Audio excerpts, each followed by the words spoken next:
하나님의 말씀은 요한계시록 18장 4절 말씀을 보도록 합니다.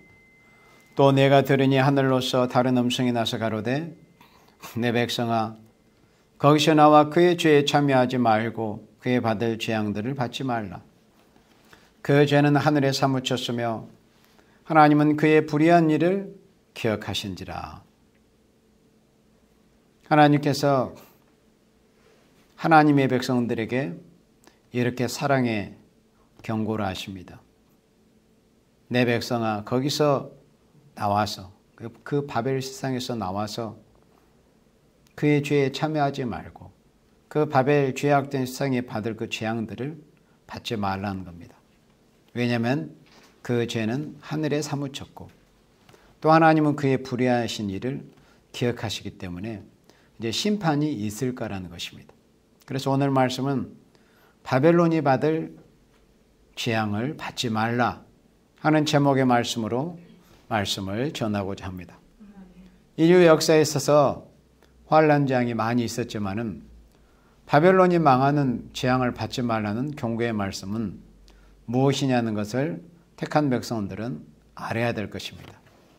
제일 큰 재앙도 제일 큰 축복도 이제 앞으로 남아 있습니다.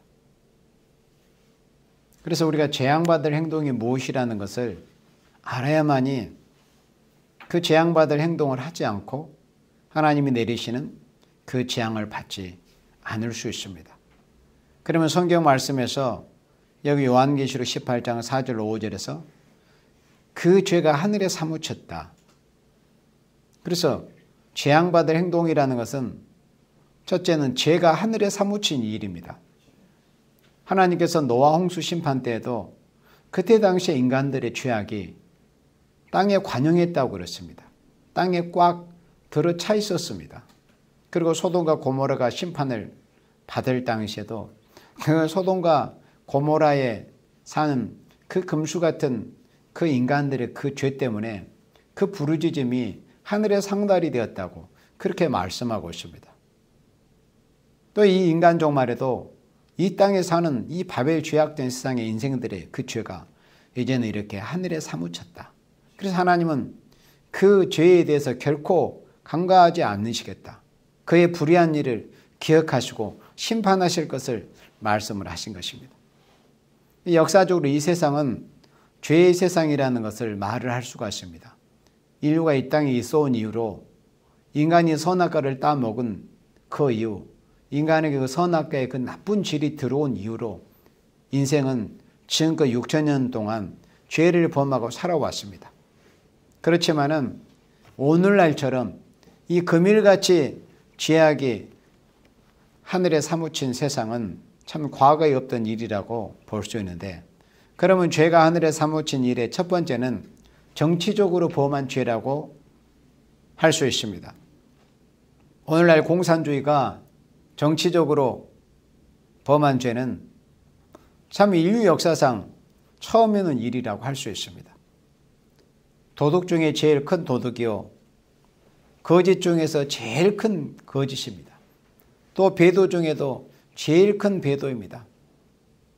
이 공산주의가 이 범한 죄는 어떻게 하면 말로 다 해낼 수가 없고 책으로 그것을 써낸다면은 참 이 과정에서 세상에 둘 곳이 없을 정도의 그렇게 많은 죄를 범해온 것이 바로 공산주의입니다.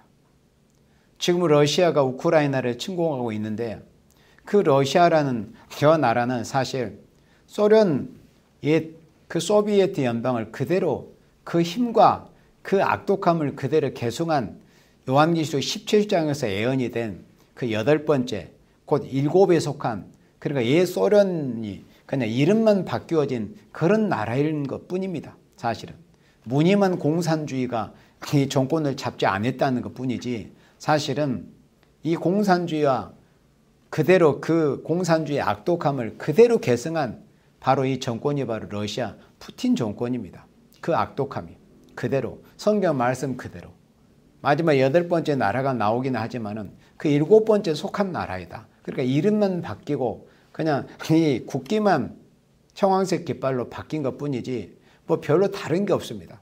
그러나 세상 사람들은 공산주의라는 공산당이라는 이름을 사용하지 않는다는 것 때문에 마치 공산주의가 아닌 것처럼 그렇게 생각들을 하고 있습니다. 그러나 이번 우크라이나 침공을 통해서 그의 그 악랄함이 이제 세상 사람들이 어느 정도 이제 알게 되잖아요. 그러나 저게 다가 아닙니다. 앞으로 인간 종말에 이 북방 세력 하나님께서 옛 소련 세력인 저 러시아 세력을 저 북방에 자리잡은 붉은 공산 이 세력을 들여서 하나님이 이 세상을 징계하시는 그날에서야 인간들이 공산주의는 축제 안 했구나. 공산주의가 저렇게 악랄하구나 하는 것을 그때 이제 사람들이 다 보고 느끼게 될 것이지만은 그때는 이미 때는 늦어버린 그런 때입니다. 그래서 세상에 되어지는 일을 보고 지금 이 시대 공산주의가 얼마나 이 악랄하다는 것을 더 우리가 좀 더 학습을 더 하고 깊이 우리가 깨어 있어야 됩니다. 하나님 앞에. 1917년에 공산 폭동 이래 이 공산주의라는 이름 아래 최소한 1억 명의 이상의 생명들이 희생이 되었습니다. 그러니 이 공산주의가 정치적으로 범한 죄는 성경 말씀대로 하늘에 사무친 죄입니다. 하나님이 결코 용납할 수 없는 반드시 하나님의 이 심판과 재앙이 내릴 수밖에 없는 그 죄가 공산주의가 정치적으로 범한 죄입니다. 그리고 두 번째는 사상적으로 범한 죄입니다. 금일에 무신론 사상. 그러니까 하나님이 없다는 사상. 모든 죄의 근원이요. 모든 악의 근원이 뭐냐면은 바로 하나님이 없다는 생각입니다. 하나님이 없다는 생각, 그 사상입니다. 여기에서 모든 죄가 다 출발을 하게 됩니다. 모든 악이 여기에서부터 출발을 하게 됩니다. 하나님이 없다. 신이 어디 있느냐. 이런 무신론 사상이라는 것은 최후의 인심을 악화시키는 죄입니다. 사람들이 왜 인심이 악해지냐면은 그 중심에 기본적으로 하나님이 없다는 그런 생각이 깔려있기 때문에 사람들의 마음이 악해지는 거예요. 그 마귀의 영적인 영물 마귀의 그 충동을 받아가지고 하나님이 분명히 살아계신다. 하나님은 두려우신 분이시다. 하나님은 인간이 행한 대로 갚아주신다. 행위뿐만 아니라 사람의 생각까지라도 통찰하시면서 사람들의 가진 그 생각에 대해서까지라도 하나님은 심판하시는 무서운 분이시다고 그렇게 생각을 하면은 어떻게 인심이 악해질 수가 있겠어요? 사람이 악을 행할 수가 있겠어요? 그러니 하나님이 없다는 이런 생각, 곧 무신론 사상, 이것이 바로 최후의 인심을 악화시키는 이런 죄라는 것입니다. 무신론 사상은 사람을 금수화시켜버립니다. 사람을 짐승처럼 만들어버리고 짐승보다 더한 타락을 가져오게 하는 것이 바로 무신론 사상이라고 하는 것입니다. 무신론 사상이 사람한테 들어가면은 죄를 범하고도 양심의 하등에 거리낌이 없게 만들어버립니다. 양심이 그냥 마비돼 버리는 것. 하나님이 없다는 생각을 가지게 되면, 하나님이 없다는 이 무신론 사상이 그 심령을 지배해버리면은 죄도 심판도 없다. 그러니까 죄를 범해도 하나님의 그런 양심에 거리낌이 없는 거예요. 그러니까 죄에 대해서 담대해져요. 죄를 두려워하지 않습니다. 그리고 죄를 범하고도 뭔가 양심의 거리낌이나 어떤 두려움이나 책임감을 느끼지 못합니다. 왜? 하나님이 계신다는 것을 믿지 못하기 때문에 심판에 대한 두려움이 없는 거예요. 무신론 사상이 들어가게 되면. 심판에 대한 두려움이 없다 보니까 죄에 대해서도 담대해지는 거예요. 그런 하나님을 알고 예수 믿는 생명들은 왜 죄를 범하기가 두려운 겁니까? 하나님이 심판하실 것이라는 것에 대해서 믿고 반드시 바로 알고 있기 때문에 그러는 거 아닙니까? 하나님을 아는 생명들은 죄를 두려워하게 되어 있어요. 왜? 죄에는 반드시 심판이 따른다는 것을 알기 때문에, 하나님이 살아계시기 때문에. 하나님은 행위뿐만 아니라 사람의 생각까지라도, 심령 폐부까지라도 살피시는 하나님이시라는 것을 믿고 알고 있기 때문에. 그러나 하나님이 없다는 이 무신론 사상이 들어가면은 죄도 심판도 없다. 하나님이 어디 있느냐. 그래서 이 사상으로 말미암아 범하는 죄는 참 금수보다도 더 큰 죄를 범하게 되는 것입니다. 그래서 시편 4절 말씀 그대로입니다. 악인은 그 교만한 얼굴로 말하기를 여호와께서 이를 감찰치 아니하신다면 그 모든 사상에 하나님이 없다 하나이다. 그러니까 악인이 누구냐면은 그 모든 생각에, 그 그 모든 사상에 하나님이 없다는 생각을 가진 자들이 바로 악인이라는 거예요. 무신론 사상이 사람을 죽이는 겁니다. 사람을 잡는 거예요. 무신론 사상이 죄와 만악의 근원입니다. 하나님이 없다는 그런 생각이. 그래서 그런 하나님이 없다는 이 무신론 사상으로 이 범한 죄는 용서받을 수 없는 그 죄가 하늘에 사무쳐 있는 죄라는 것입니다. 그러니 우리로 하나님께서 은혜를 베풀어 주셔서 바른 생각, 생각이 정리된 것을 우리가 좀 더 고급스럽게 사상이라고 표현한다고 그랬어요. 그러니까 우리는 하나님의 은혜를 입어서 바른 생각, 바른 사상을 가지고 있을 수 있다는 것이 얼마나 감사한 것인가를 우리는 알아야 돼요. 유일신 하나님, 유일신 여호와 하나님만을 바로 믿는 사상, 오직 예수 그리스도만을 믿고 신앙하는 이 유일신 이 기독교 사상, 이런 사상을 우리가 가질 수 있는 것이 얼마나 하나님의 은혜입니까? 그리고 죄가 하늘에 사무친 일의 세 번째는 전쟁으로 범한 죄입니다. 요즘 우크라이나에서 전쟁이 이제 벌어지고 있기 때문에 그 전쟁으로 인해서 보여지고 있는 그 범죄는 이 세계인들이 지금 그래도 완전히는 아닐지라도 뭔가 좀 사람들이 각성을 하는 그런 모습을 보여주고 있습니다. 전쟁의 참상이 저렇게 두렵구나. 전쟁이 발발하면 저렇게 무고한 생명들도 죽어가는구나. 무자비한 저런 폭격을 통해서 민간인들까지 또 노년이든지 어린 아이까지 저렇게 죽어가는구나. 그런 모습이 분명히 이번 우크라이나 전쟁을 통해서 보여주고 있습니다. 그래서 이 하늘의 죄가 사무친 일의 세 번째는 전쟁으로 범한 죄입니다. 과거에 그래도 옛날 전쟁은 어느 정도 도덕적인 면도 있었습니다. 그러나 금일의 전쟁은 애매한 백성을 그냥 폭격해버리는 거예요. 그냥. 그러면은 전쟁과 아무 상관도 없는, 아무 힘도 없는 그런 어린아이 젖먹이 아이까지라도 그냥 죽게 되는 이런 잔인한 일이 전쟁을 통해서 벌어지고 있는 것입니다. 그냥 이유 없이 건물을 파괴하고 가족을 몰살시키고, 이것이 바로 전쟁 중에도 이 죄악의 전쟁이라고 보게 되는 것입니다. 지난 2월 24일 푸틴 이 악마가 러시아의 우크라이나 침공으로 지금 수천 명의 사람들이 죽거나 다쳤습니다. 그리고 민간인들도 많은 생명들이 죽고, 그것도 어린 아이들이 죽어가는 그런 모습을 보면 얼마나 우리가 마음이 아픕니까? 그러니까 이 전쟁으로 이 범한 죄가 바로 하늘에 사무쳐서 인류의 역사 자체가 전쟁의 역사라고 해도 사실은 과언이 아닙니다. 그런데 지금까지 이제 기술도 과학도 이렇게 발전을 하고 경제적으로도 더 이렇게 풍요로운 세상이 되니까 우리가 전쟁 없는 세상이 되리지 않겠는가. 사람들이 이런 생각들을 은연중에 가지고 있었어요. 전쟁이 어딨냐, 우리 평화하자, 이런 식으로. 그런 것을 보란듯이 보기 좋게 깨트려 버린 것이 이번에 저 악마 푸틴이 우크라이나를 침공하는 그런 일이었습니다. 그걸 통해서 세계의 생명들에게 경각심을 이제 심어주는 거예요, 사실은.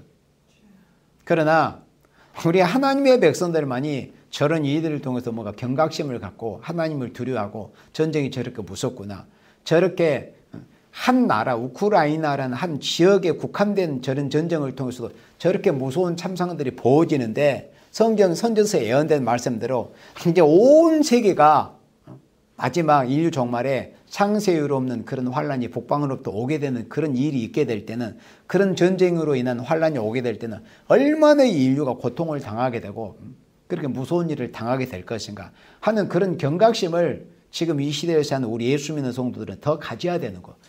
저런 것을 보고서 각성을 하는 거예요. 그리고 이 짐승의 세력들은 아무리 평화를 한다고 한들 그것은 입에 발린 말뿐이다. 제가 지지난주에 한번 말씀을 전했잖아요. 지금 이 시대 평화를 말하는 자들은 100% 거짓 선지자들이다. 종교인들 중에도 평화를 말한다. 전부 거짓 선지, 100% 거짓 선지자들. 정치인 중에도 평화를 운운한다. 전부 거짓말장입니다. 사기꾼들입니다. 그렇게 돼 있지 않아요. 결국에는 이 세상은 이사야 33장에 예언될 말씀대로 평화의 사신들이 슬피 울 수밖에 없는 그런 마지막 전쟁이 일어나고 마는 거예요. 요엘 3장에서 예언된 대로 지금은 이 인간 종말에 하나님께서 낫을 쳐서 창을 만들라는 이런 시대입니다. 무력이 한껏 이렇게 준비되어지는 이런 시대입니다. 준비된 그런 무력이 어떻게 되겠어요? 결국에는 마지막에 사용이 되고 마는 거예요. 전쟁이라는 이런 방법을 통해서.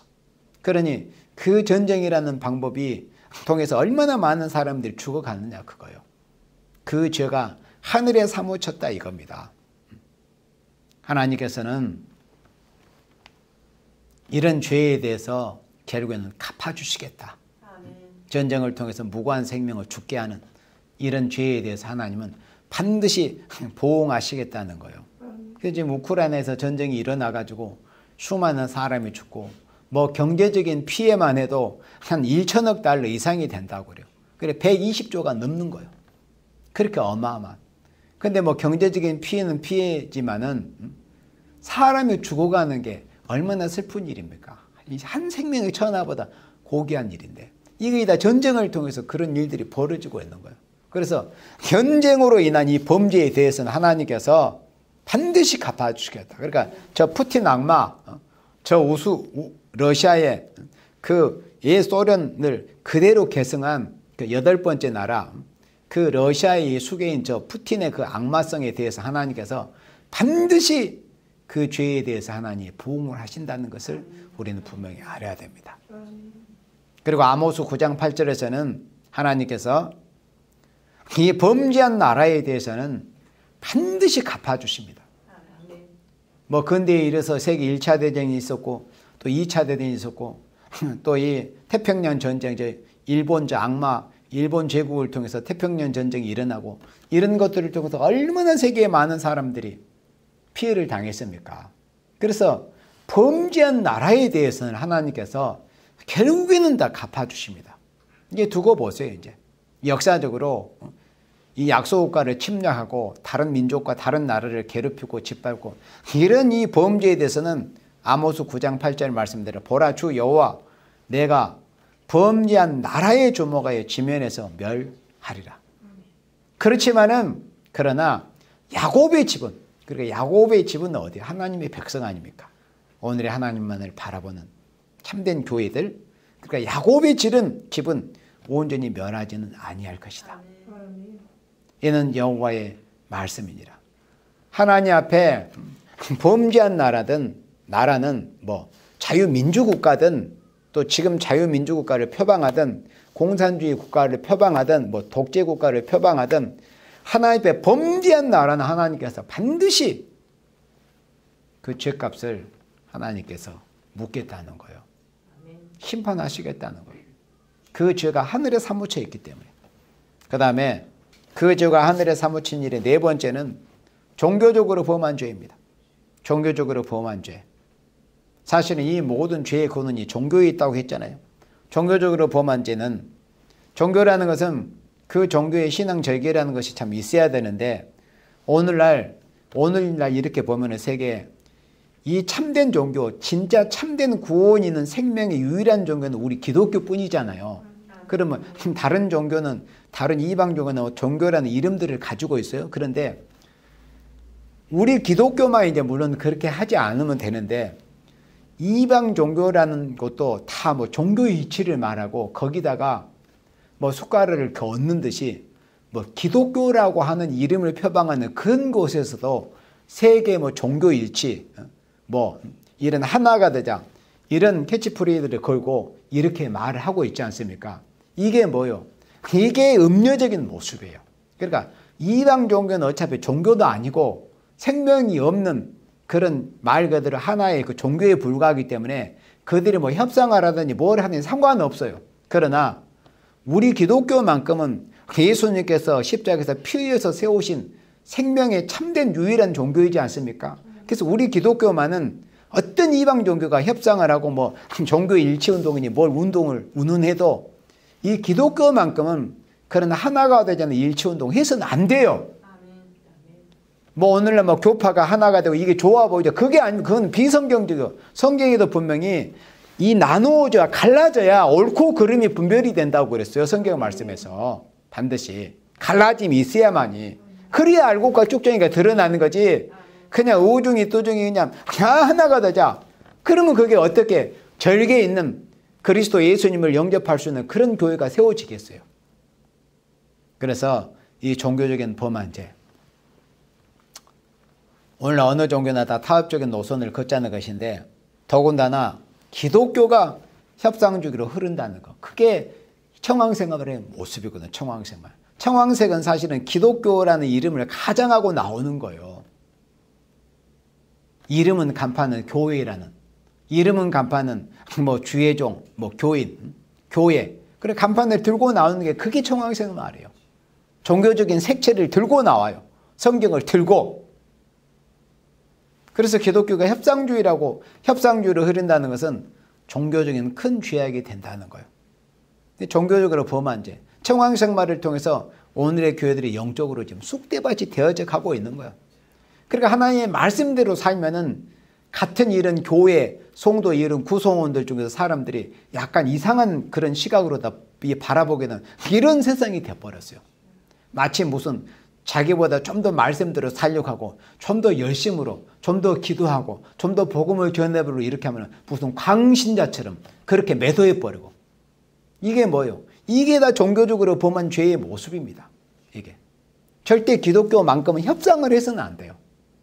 백절불굴의 절개를 지켜내야 돼요. 예수님 오시는 그때까지 신앙의 정절을 지켜야 신랑 되신 예수님 앞에 그 그리스도의 신부로서 정절을 지켜가지고 재림하신 예수님을 맞이할 수 있게 되는 것이죠. 그러나 오늘날의 대부분 오늘의 교회들의 모습이 바로 협상주의로 흐르고 있습니다. 협상주의로. 그리고 특히 세상에 이 성경을 파괴하려고 하는 이런 이 일들이 세상 소위 하는 말로 이 법이라는 것을 제정해 가지고 이제 성경을 파괴하고자 하는 이런 시도들이 지금 끊임없이 지금 부단히 지금 이 공격이 지금 가해지고 있지 않습니까? 그러나 성경 말씀을 지켜내려고 하는 그런 참된 종들이나 그런 이 교회들은 별로 세상에서 호응을 얻지를 못하고 있습니다. 하나님의 말씀대로 살려고 하면. 그래서 이 종교적으로 범한 죄에 대해서 하나님께서 반드시 심판으로 갚아주시겠다. 그리고 이제 다섯 번째는 방랑적인 자유의 죄입니다. 이 죄가 하늘에 사무친 일에 대해서 다섯 번째는 방랑적인 자유의 죄입니다. 이 소위 민주주의라는 간판 밑에서 극도로 이 방탕한 생활에다가, 자유라는 것은 사실은 책임이 반드시 따르는 것이 진정한 자유거든요. 그런데 요즘은 자유라는 이름은 있지만 책임이 따르지 않아요. 그걸 방종이라고 그래요. 방종. 자유는 반드시 책임이 따르는데, 자기가 한 일에 대해서 책임을 져야 되는데 책임을 지려고 하지 않는 거예요. 그냥 마음 내키는 대로 하는 것이 그게 자유인 줄 알아요. 그는 진정한 자유가 아닙니다. 그는 방종이고 타락이에요. 이렇게 방랑적인 이 자유의 제약으로 결국에는 책임 없는 방종만 난무하는 이런 모습을 오늘의 세상이 보이고 있습니다. 이런 죄가 하늘에 사무쳐 있다는 것. 지금은 다수의 악당들이, 그러니까 지금 이 시대에, 이 현대에 있어서 승리, 정의라는 개념이 뭐냐면은 수만 많으면 그게 승리고 정의라는 개념이 돼버리는 거예요. 수만 많으면. 그러니까 민주주의라는 이름 아래서 악인이라도 설령 다수면은 그게 정의가 되고 승리자가 돼버리는 거예요. 그러니까 이 민주주의라는 이름 아래서, 자유라는 이름 아래서 지금 얼마나 많은 이 방탕하고 이 방종적인 죄악의 모습이 보여주고 있습니까? 이런 죄악들이 하늘에 사무쳐 있다. 이게 오늘날의 현실입니다. 그래서 다수의 악당들이 주권을 주고 사회의 도덕까지라도 다 파탄을 당하는 이런 현실이 되었습니다. 정치, 사상, 전쟁, 종교, 방랑적인 자유를 범하는 죄는 하나님이 진노하지 않을 수 없는 이런 죄에 이제 이르게 됐습니다. 하늘의 그 죄가 사무쳤습니다. 땅요 가능한 이런 시대가 되었습니다. 이런 죄의 모습이 오늘 본문 계시록 18장 4절 5절에서 보여주고 있습니다. 그러면 이제 하나님께서 만약 이 세상에 소위 인간이라고 하는 자들의 금수보다 못한 이런 타락으로 인해서 그 죄가 하늘에 사무친 모습을 하나님께서 많은 인내만 하시고 참고 기다리시기만 하고 복음하고 보고만 방관만 하고 계실까요? 그렇지 않습니다. 본문 다시 6절에 계시록 18장 6절에 그가 준 그대로 그에게 주고, 그러니까 그가 준 그대로라는 것은 무슨 말씀이에요? 여기 14장 18장 4절 5절에 그 죄가 하늘에 사무쳐진 모습 그 죄대로 그대로 갚아주시겠다는 거예요. 그가 준 그대로 그에게 주고 그의 행위대로 갑절을 갚아주고, 이제 죄도 갑절이나 갚아주는 거예요. 그러니까 하나님은 갑절로 갚아주시는 분이에요. 뭔가 은혜도 갑절로 주시기도 하고 어떤 죄에 대해서도 그 죄에 대해서 그 재앙을 갑절로 대갚아 주시는 하나님이시다는 것을 우리는 알아야 됩니다. 그의 행위대로 갑절을 갚아주고 그의 섞은 잔에도 갑절이나 섞어 그에게 주라. 그 죄악의 그 혼잡함, 그 섞은 잔에도 갑절이 내 재앙으로 하나님께서 쏟아 부어 주시겠다는 겁니다. 7절에 그가 어떻게 자기를 영화롭게 하시며 사차했던지요. 그래 자기 자신이 우상이 되어 있는 시대입니다. 지금은 전 세계 80억 인간들이 거의 대부분이 자기 자신들이 우상이 되어 있어요. 유이신 참 신이신 여호와 하나님을 바로 섬기고 유일한 구세주신 예수 그리스도만을 믿고 신앙하는 이런 참된 신앙, 참된 종교가 아니라 거의 자기 자신들이 신이 돼가지고 자기를 우상하고 자기를 영화롭게 하고 자기를 위해서 무엇인데 사용하고 또 사치하고 영화롭게 하고 이런 모습이 보여주고 있다는 것. 그러므로 그만큼 고난과 애통으로 갚아주라. 그가 마음에 말하기를 나는 여왕으로 앉은 자야. 자기가 여황제라는 거예요. 음녀처제. 과부가 아니라 결단코 애통을 당하지 아니하리라 하니 자신은 가부가 아니라는 거예요. 신앙생활 똑바로 하지 않으면은 신랑 예수님이 자기한테서 이제 없어져 버리는 거잖아요. 그럼 영적인 가부가 돼버리고 또 육적으로도 이런 재앙을 받으면 이제 가족들이 뭐 육신의 남편이든지 자식이든지 다 죽게 되니까 이런 처참한 이런 재앙을 받을 것이지만은 이런 이 착각에 빠져가지고 하나님께서 그들의 죄악에 대해서 갚아주신 이런 재앙을 내릴 때까지도 걔는 자신이 하나님의 그 진노 심판을 당하지 않을 것이라는 이런 착각에 빠져 있어가지고 이렇게 생각을 하고 되뇌이는 거예요. 결단코 애통을 당하지 아니하리라고 이런 생각에 젖어 있습니다. 그러나 하나님은 갚아주시는 공의의 신이십니다. 재앙도 갚아주시기 위해서 축복도 갚아주시기 위해서 오는 것입니다. 하나님께서는 갚아줄 일을 위해서 오늘 지금까지 하나님은 행하신 것입니다.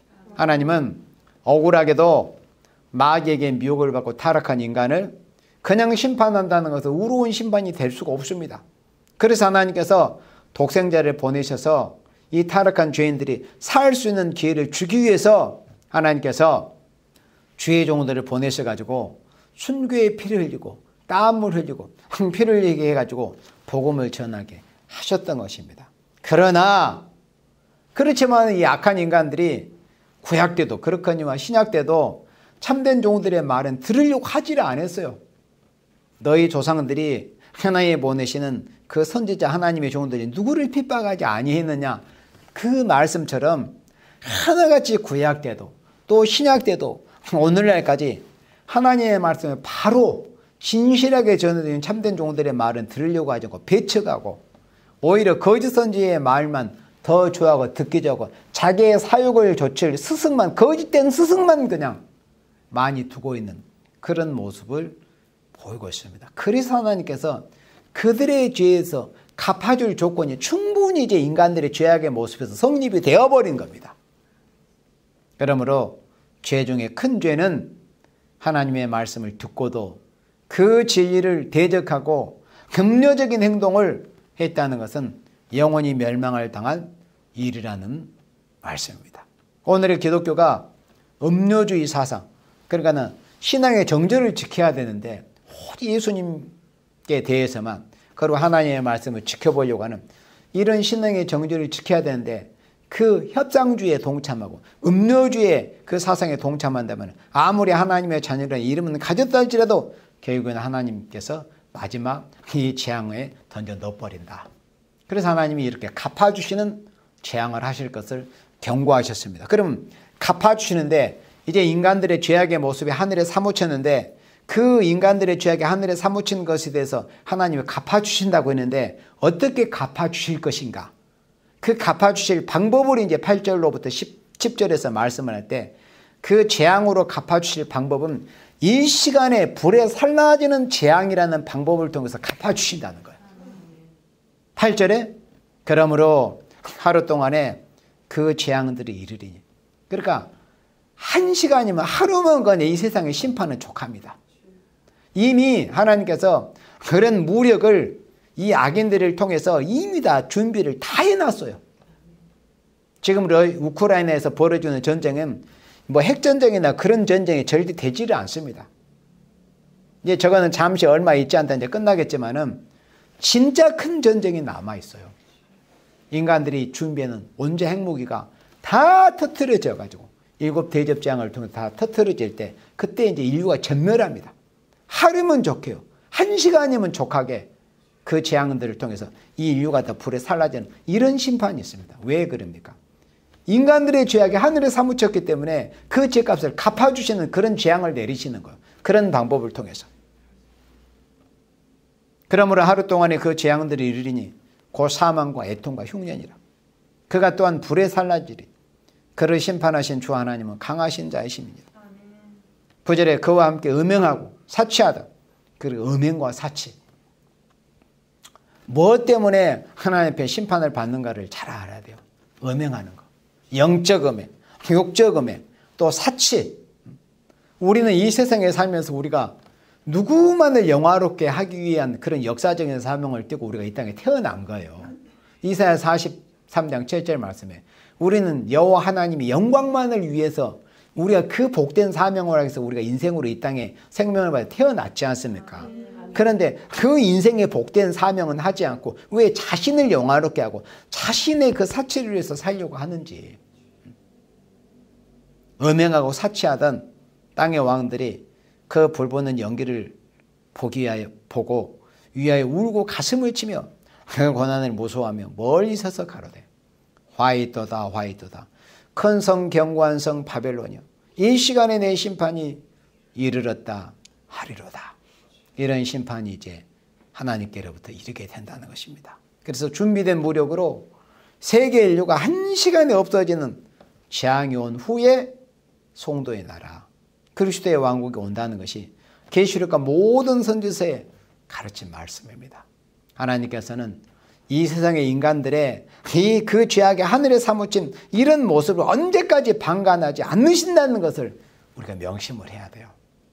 기독교인들이 하박국 1장의 말씀처럼 하나님 언제까지 저 악인들의 저런 그 죄악을 보고만 계십니까? 하나님 왜 이렇게 공의는 실현되지 않는 것입니까? 왜 이렇게 율법은 해이돼서 인생들이 하나님의 말씀을 두려워하지 않습니까? 그렇게 하박국이 절규하듯이 하나님께 대해서 마치 따지듯이 그렇게 했던 올렸던 그 기도가 응답이 내리지 않는 것이 아니라 결국에는 그 하박국 선지자의 그 기도가 모든 참된 종들과 성도들의 기도가 결국에는 이렇게 응답으로 내립니다. 그런데 그 기도가 응답으로 내리는 그 모습은 우리 인간의 상상 이상으로 무서운 심판으로 그 기도의 응답이 내린다는 것을 우리가 알아야 돼요.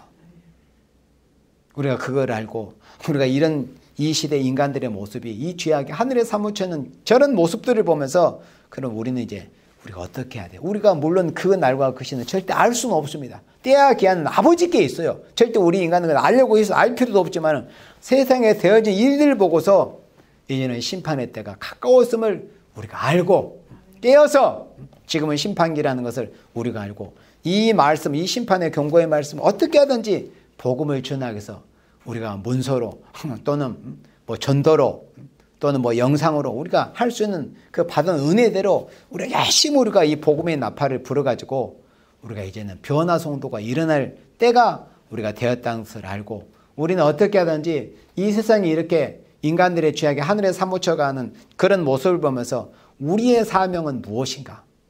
내가 해야 될 일, 내가 해야 될 사명이 무엇인가? 그걸 우리가 알아야 돼요. 사명감을 우리가 바로 알고 우리의 사명은 뭐요? 이 바벨 세상에서 하나님의 백성이 그 재앙을 받지 않도록 해야 될 그 사명입니다.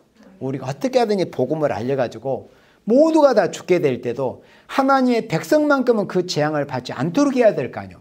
그런 사명을 해야 될 사명이 바로 우리가 이 시대에 해야 될 사명이라는 겁니다.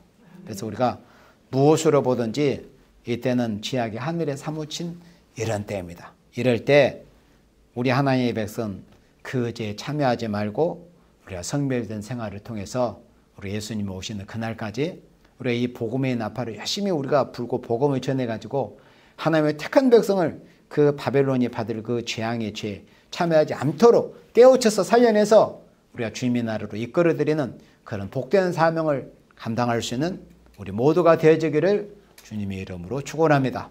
아멘.